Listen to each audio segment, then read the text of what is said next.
A lonely roar echoes across Zambia's Lua Plain. There is no answer. There hasn't been for years. Poaching has wiped out her kind. For 5 years, she has had to survive alone. But this year, her world could change. Will she finally find a mate? Or will she remain the last lioness? There is a place in southwestern Zambia so remote that until recent years, only the most intrepid explorers ever reached it. It's called Lua Plain, a sprawling floodplain that stretches over 3,500 square kilometers.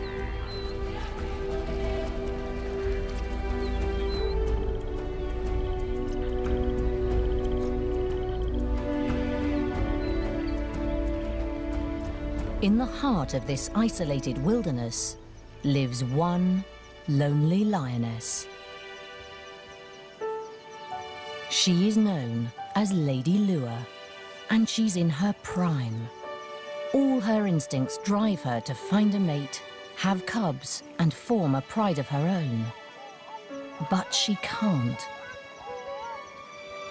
She's alone here. There isn't another lion for hundreds of kilometers. It was humans that sealed her fate. For though few outsiders make it to Lua Plain, some of those that have changed it forever. This is a wounded land. In the late 1990s, poaching tore through its wildlife populations. As the Angolan War raged, soldiers and villagers slaughtered Lua's herds for food, while a scourge of illegal trophy hunters stole its most majestic creatures. Animals once plentiful on the plain disappeared. Wild dog, buffalo, eland, all gone. Prey shortage and trophy hunting drove the once thriving lion population to collapse.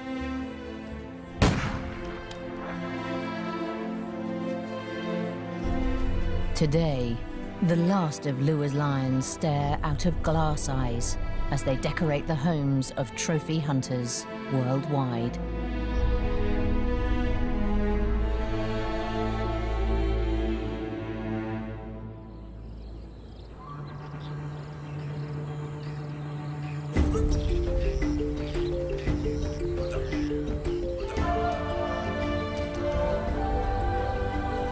Since 2003, this land has been protected by the African Parks Network. The poaching has all but ceased, and its wildlife populations have begun to recover. The wildebeest herds are slowly swelling to their former glory, and many species have been translocated back onto the plain.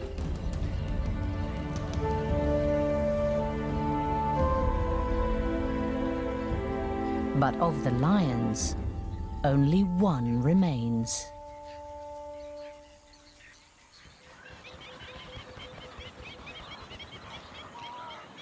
Surprisingly, she's in peak condition. The scar next to her fly-bitten nose and a healed gash on her shoulder are the only clues to the battles she has faced. But surviving as a solitary lioness on these plains isn't easy. Her first concern is food. By the height of the rains in mid-December, scores of wildebeest roam the plain.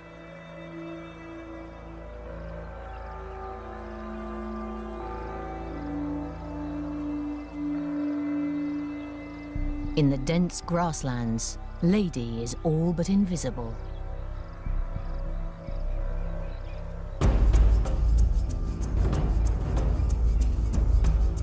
Her tawny coat provides perfect camouflage, and an animal grazing in the tall grass wouldn't see her coming. But wildebeest prefer short grass.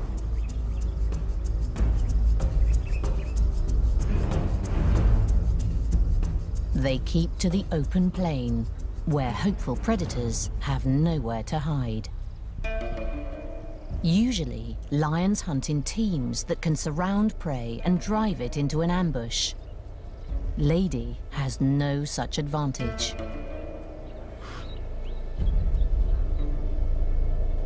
She must stalk her prey alone, in plain sight.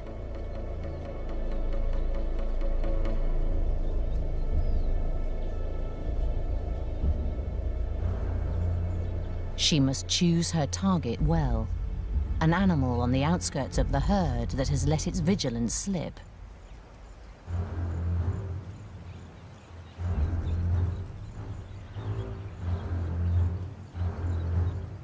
Wildebeest warn each other of danger, so she must approach unseen by the entire herd. Just one glance in her direction, one snort of alarm, will ruin the hunt.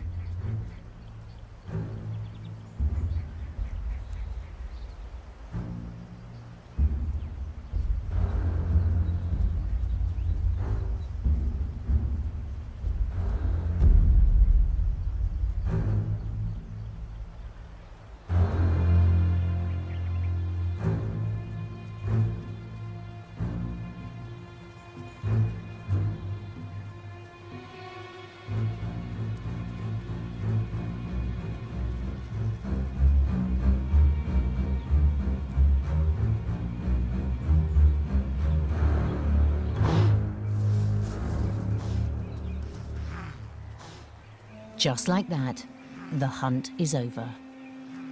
With the herd's vigilance peaked, it's not worth another try. Without the support of a pride, Lady Lure must succeed the first time or go hungry.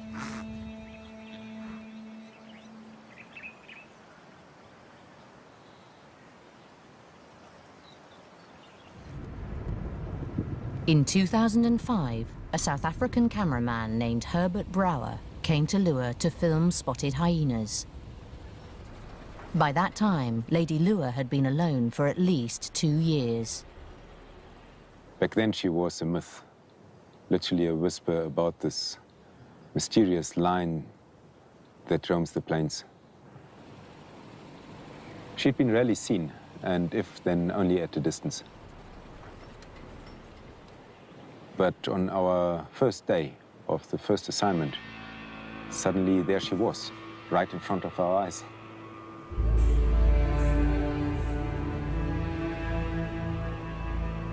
Herbert is one of the very first outsiders to see her and confirm that she is alive and healthy. It's early November, the start of the wet season, and a fearsome storm approaches. Lady Lure will use it to her advantage.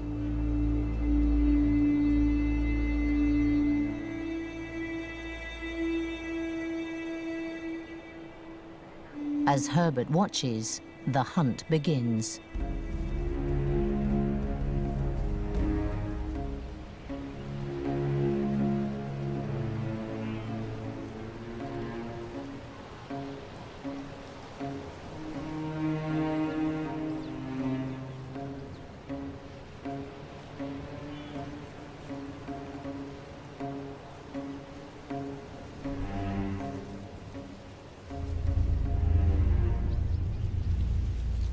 The new calves make perfect targets. Lady Lure eats alone. She doesn't need a big kill.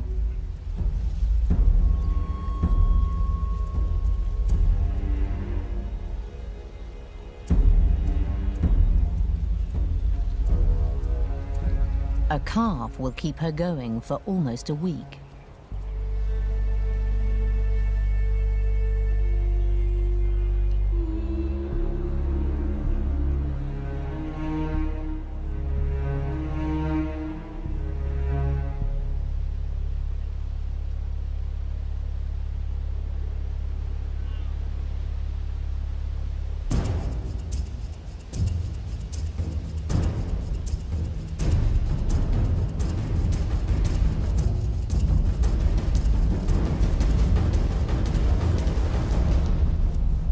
It's an extraordinary long-distance sprint for a lioness. Over 100 meters at full speed.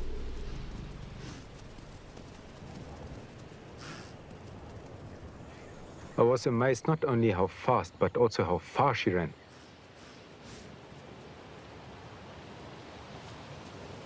But that night I also came to realize that hunting is certainly not the only challenge she faces here on the plain.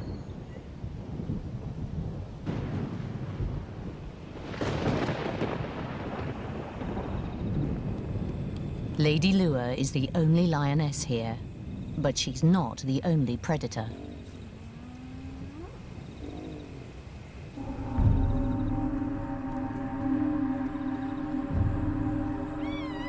Spotted hyenas are prolific in Lua, an ever-present threat once night has fallen.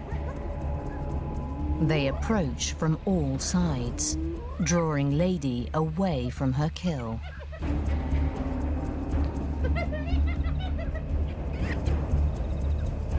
It's a cunning diversion. And an easy steal.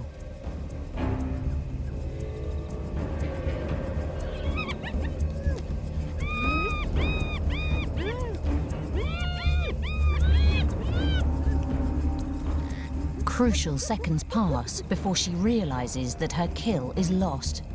Yet she doesn't fight back.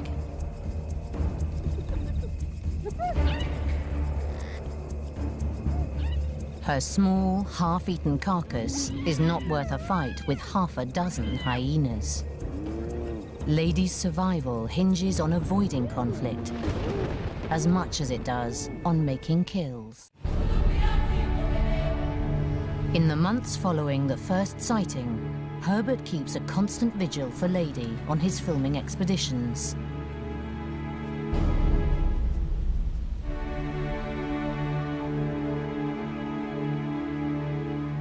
At first, we only saw her at a distance. But after a few weeks, she became more comfortable with us. Sometimes she even seemed to be excited to see us and left whatever she was busy with and came towards us.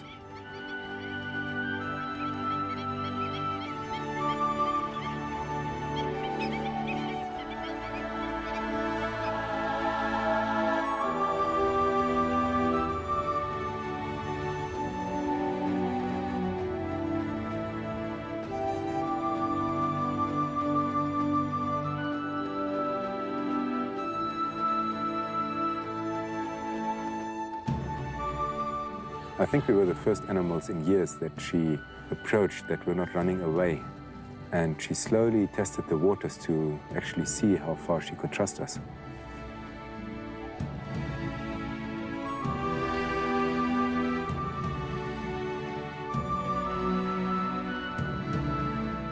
One day, on Herbert's third assignment in Lua, Lady does something unexpected. She came towards our vehicle, and when she was really close, just a few meters away, she rolled over, almost as if she wanted to show that she trusted us.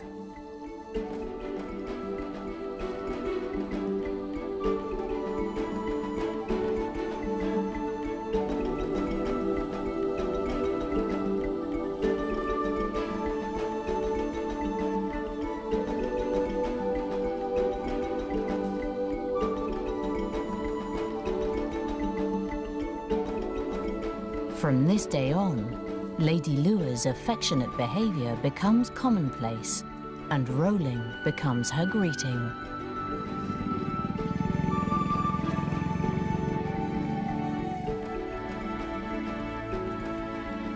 We knew she recognized us and that she somehow started bonding with us. Otherwise, she would not come and do it so often.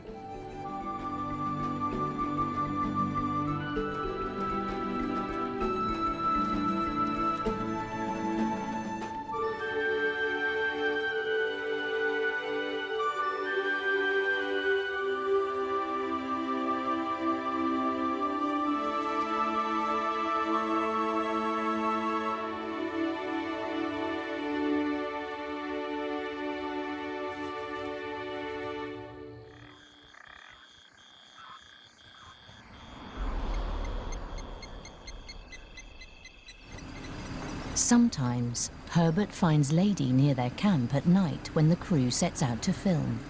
She allows them to follow close behind her as she roams the plain. On one such night, Lady leads the crew to a pan where a wildebeest cow is straining through a difficult birth. The calf seems stuck in the birth canal, and the cow can no longer stand.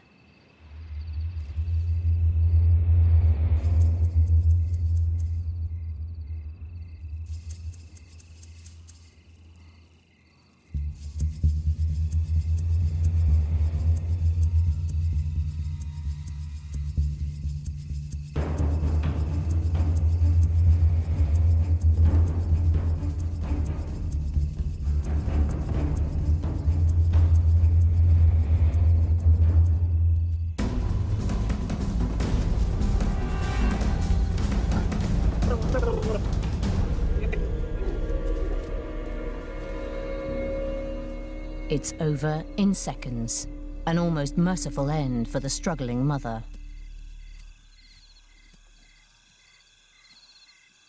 This is a big kill for Lady. It will feed her for days.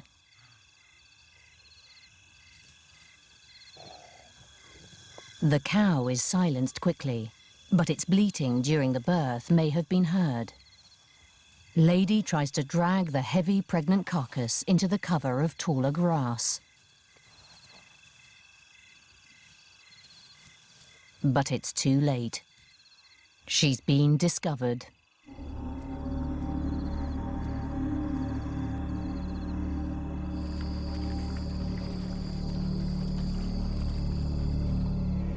Elated with the easy kill, Lady toys with the carcass like a kitten, oblivious to the threat that closes in around her.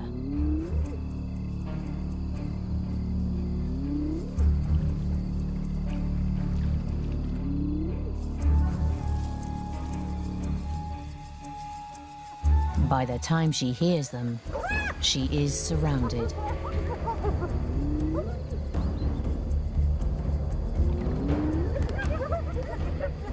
Ominous calls lure her away from the kill once again.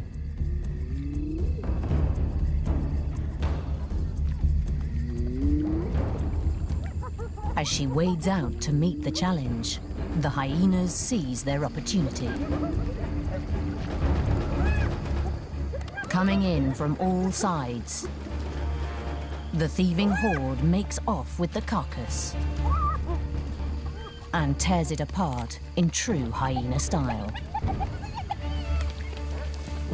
But Lady will not be defeated so easily.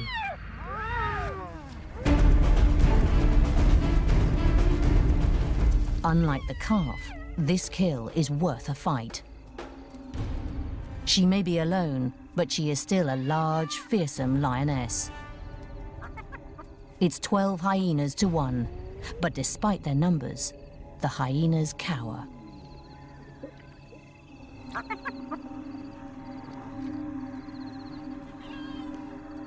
She eats alone on the carcass, as a dozen hungry eyes watch and wait in the shadows.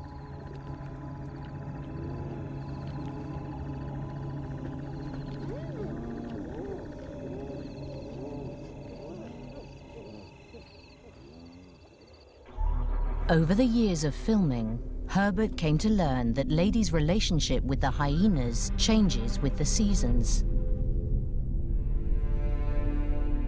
By August, the grasslands are tinder dry and the pans parched and cracked.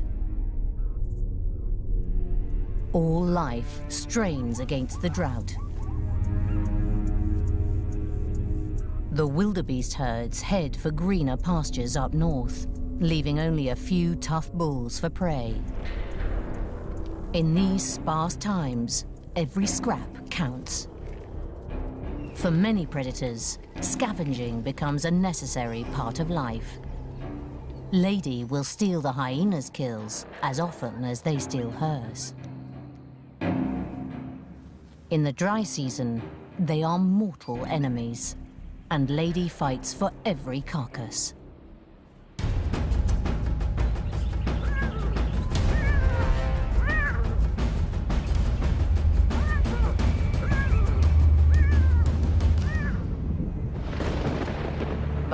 rains come in November, everything changes.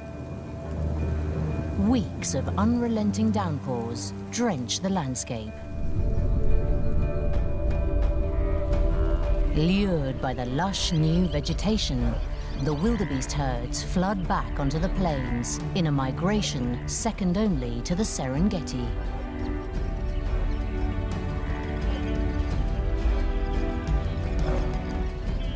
Calves are born by the hundreds, and prey abounds. Lady thrives in the wet season, killing so often that hunting becomes more a sport than a necessity.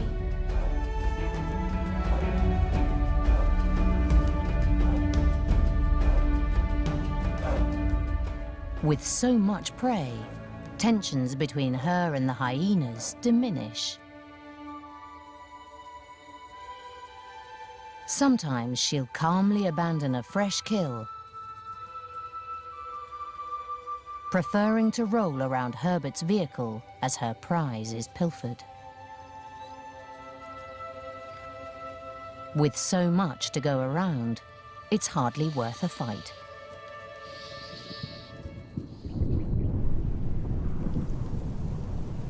But by January, things change once again. The rains reach their climax, and the plain disappears underwater.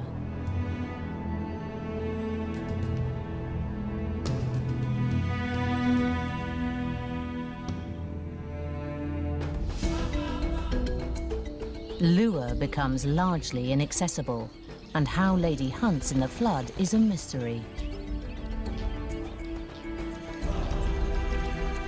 Yet season after season, the lonely lioness overcomes the odds stacked against her. With each year of filming here on the plains, I understood her behavior better and better. And I realized she's not only surviving, she's thriving. That there was one thing, though, she could not overcome, and that was her loneliness, her isolation. But it took me 3 years to understand how lonely she really was. After a night of filming, Herbert and his crew return to camp. They are not alone.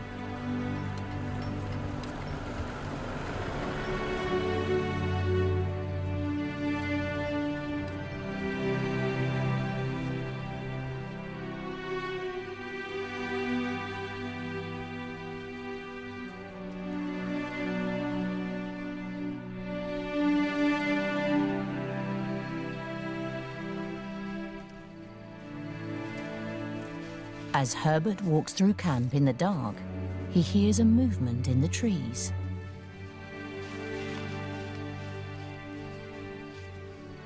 I heard something, and then I looked and I saw something in the dark, and it was her. But I was not afraid.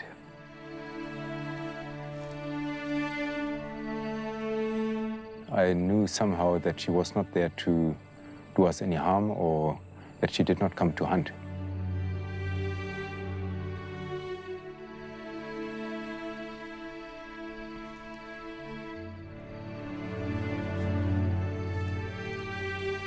That night, somehow, a bond was forged between us.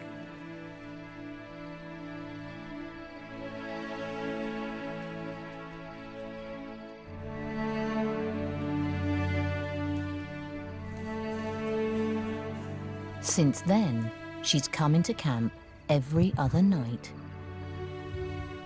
Most wild lion prides avoid contact with people, but it seems that Lady Lure's isolation drives her to seek human company. We never fed her, and there was nothing for her to scavenge on. So there was no other reason for her to visit us other than for companionship. It is amazing to think that a completely wild animal that has been harassed and her pride been massacred by us trusts us and somehow makes that move. Just absolutely amazing.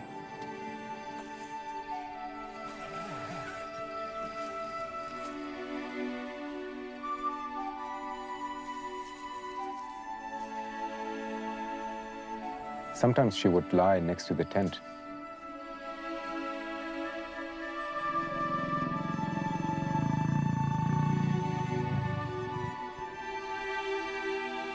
I would fall asleep and listen to her purr.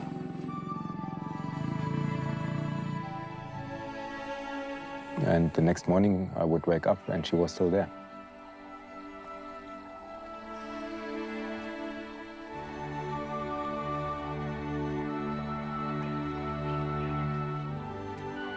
It was really amazing to experience this mutual trust with a completely wild predator that had only bad experience with human beings.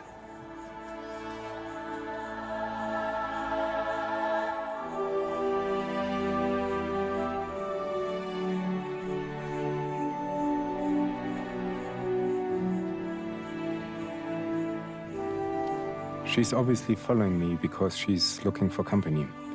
She's alone.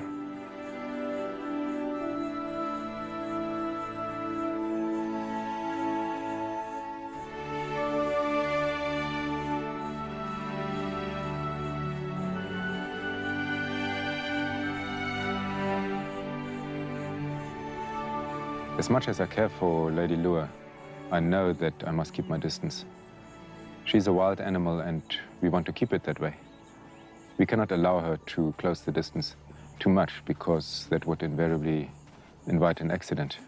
And that is the last thing we want to have. Herbert doesn't allow Lady to come closer than about 5 meters. But she keeps trying to get his attention. I knew something had to change when she started changing her behavior. She scratched the trees. She even destroyed the seat of the Land Cruiser. And I realized I could never be the mate she was looking for. She really needed a companion of her own kind. At last, in October of 2008, this may just be possible. Herbert is not the only one who's been following Lady Lua's plight. Craig Reed of African Parks manages Lua Plain National Park, and for the last 2 years, he's been hatching a plan to bring lions back to Lua.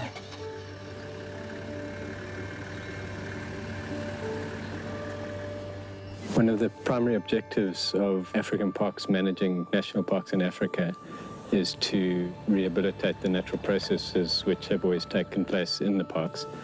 Lions have always been a very important part of the processes here, and for that reason we felt it was very important to bring them back. I think Lady Lua has become a special character, and it's going to be fantastic for her to relinquish that character status and just become a normal lion again. For me, that's what's most important about this whole process. Before a male can be brought in, Lady Lua must be collared so that the African Parks team can find her if anything goes wrong during the translocation.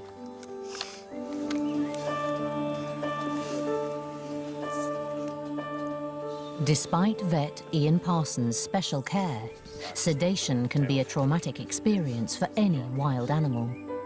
But will it be enough to shake her newfound faith in humans?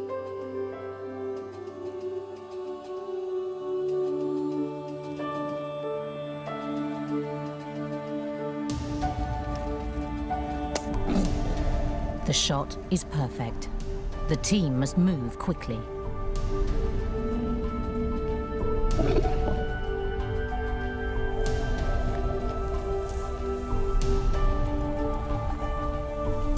This was the first time I touched her, and I must say she has got an incredible presence.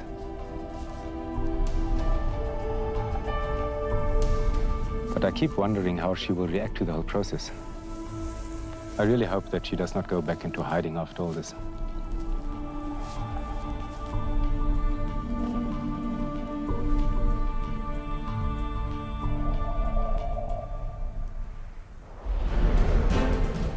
With Lady collared, the 450-kilometer journey to Kafui to find an eligible male begins.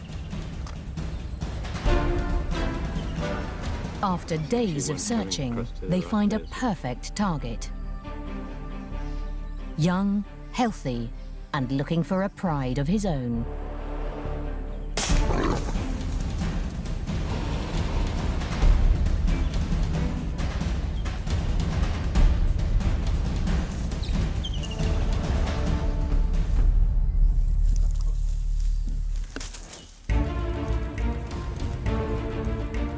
The team are elated, but getting the male to lure won't be easy. It's the dry season, and the long road back is riddled with pitfalls.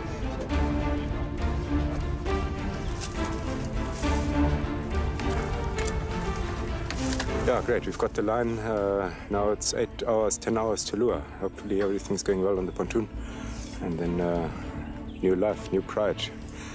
She won't be the last lioness anymore. The roads are rough, the temperature's searing, and the lion must be sedated many times before finally reaching the enclosure in Lure.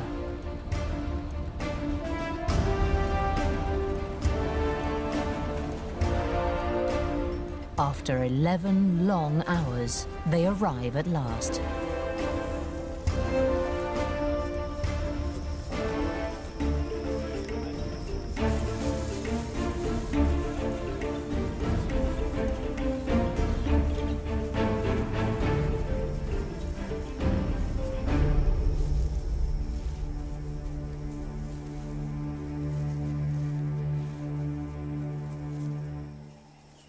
There's nothing left to do but make the lion comfortable, leave him a good meal, and wait for him to wake up. But something goes wrong. The lion panics as he comes around and must be sedated again. But this time, he chokes on regurgitated food. He doesn't make it. All the team can do is cremate him, so that the sedatives in his system won't poison scavenging animals.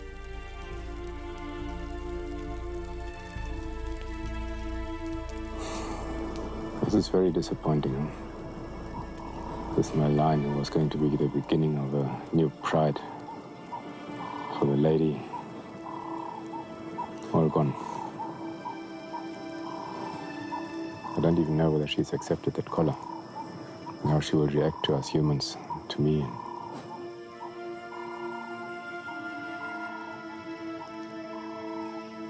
Now, let's see. Let's see from here. Herbert returns to camp to continue filming, but a shadow hangs over him and the crew. He still doesn't know how Lady has reacted to the collaring, and whether their relationship has changed.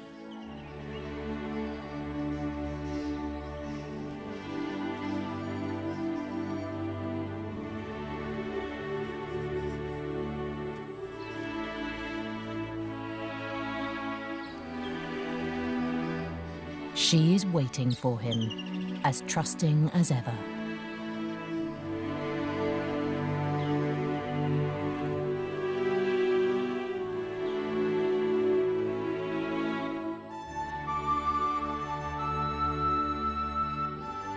Seeing her again, I know that we cannot give up on her.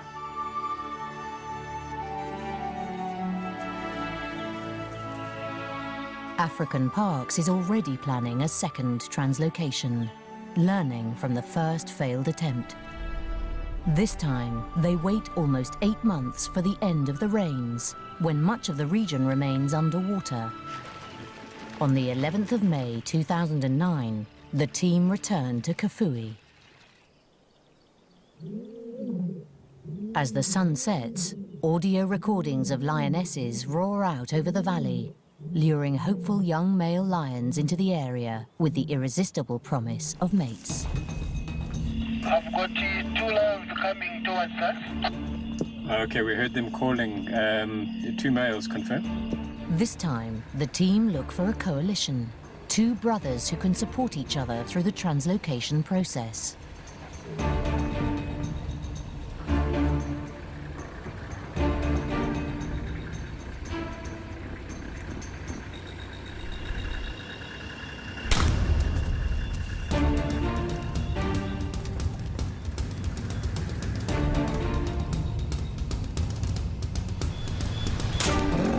Adrenaline caused a drop in blood pressure, but he's breathing beautifully. Heart rate's normal.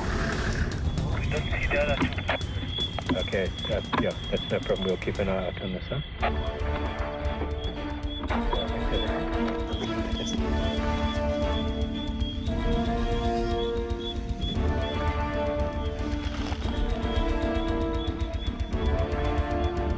them over.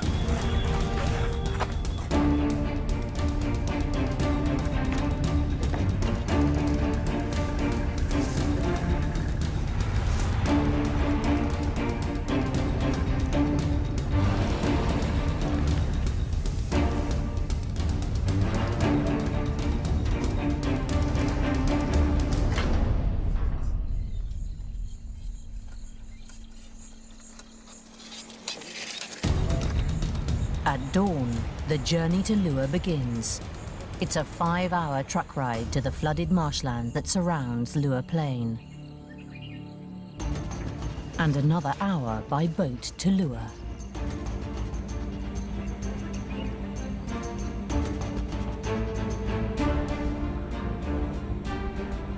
Crossing the marshes halves the journey. The team need to move fast. Dr. Parsons wants to administer as little sedative to these lions as possible, and this dose will wear off by the hour.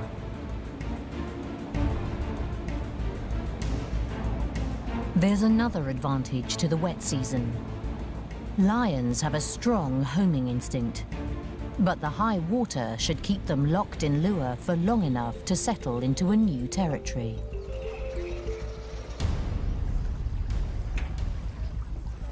Locals throng to see the new arrivals as the last leg of the journey begins.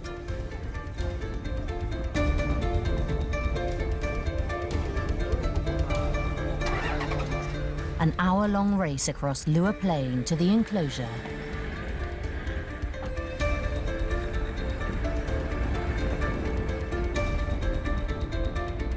Time is everything. The males will start to come round soon. The team need to get them safely into the enclosure before they're awake enough to be dangerous.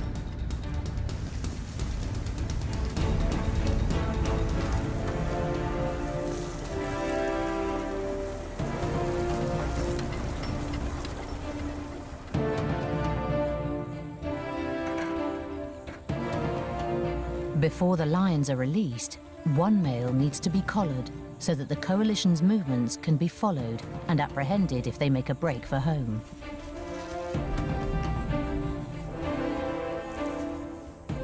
Every second is crucial now. The lions are so groggy that they can barely move, but the drug-induced stupor lifts by the minute. The team move quickly and quietly to cause as little stress to the reviving lions as possible.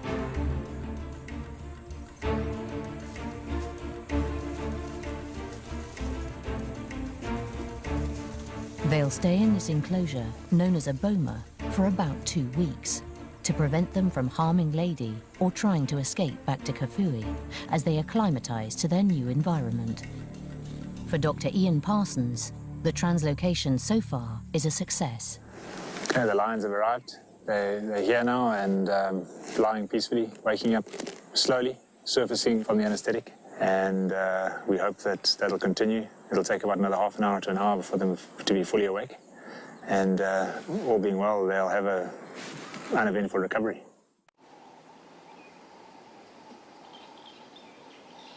The team wait out the last hours at a distance to make sure that the males wake up without complications.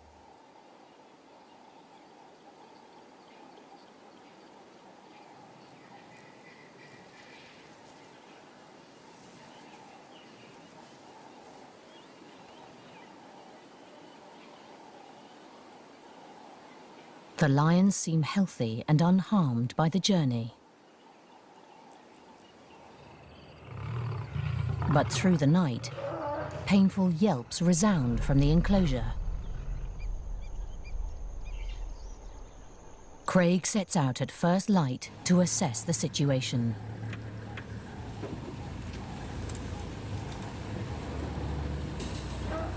The lions are challenging the electric fence. There's the one male lying down there.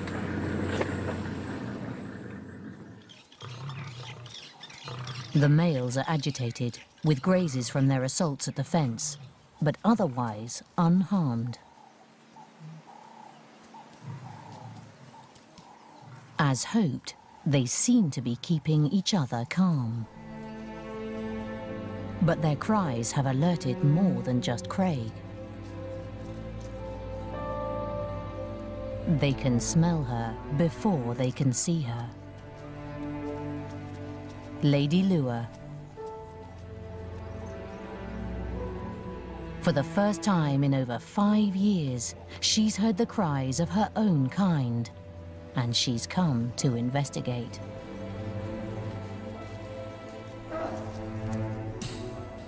Experience tells the males to be on the defensive.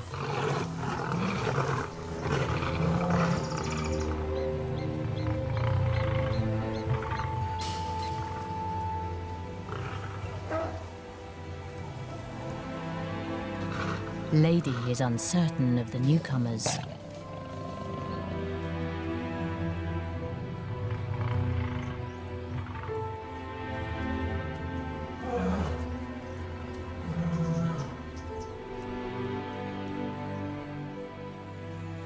She marks around the enclosure to assert herself. But the tension is short-lived. Over the next 4 days, the lions settle.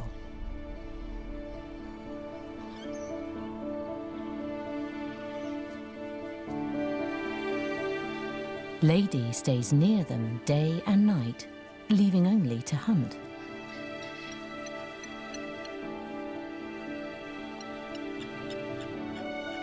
Aggression seems to turn to curiosity. Fear to security.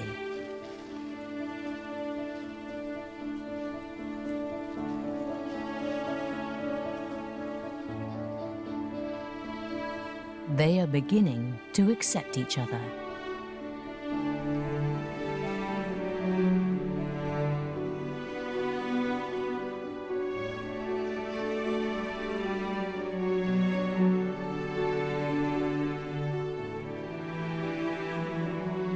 Everything seems to be going perfectly according to plan. Until, on the 5th day, Herbert and his crew make a shocking discovery. When they arrive at the enclosure, the lions are nowhere to be seen. September, just have a look here. Herbert's tracker, Jacob Tembo, discovers something far more disturbing.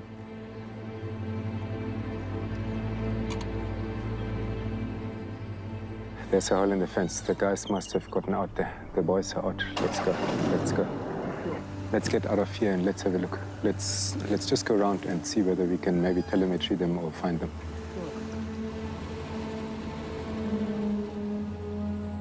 The implications are devastating. If the lions have headed north towards Angola and the collar is out of range, this could be the end of yet another translocation.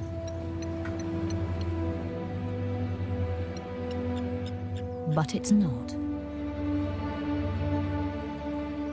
Only a few hundred meters from the enclosure, the team find Lady and the lions lying calmly, watching each other.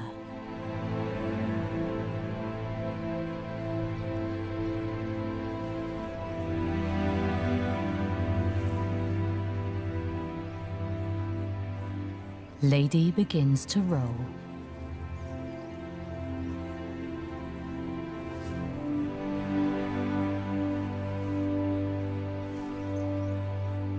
But this time, it's not for Herbert. It's for her first real mates in a lifetime of loneliness.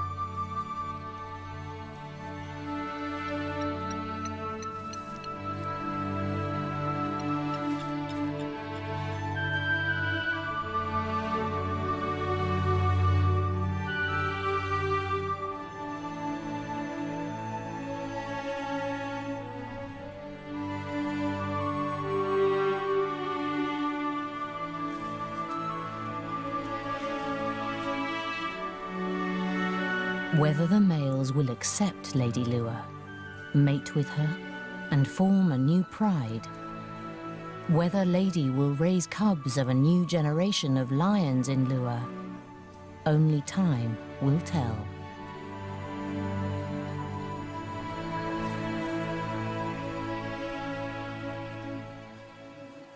But for now at least, her call will not go unanswered. She is no longer the last lioness.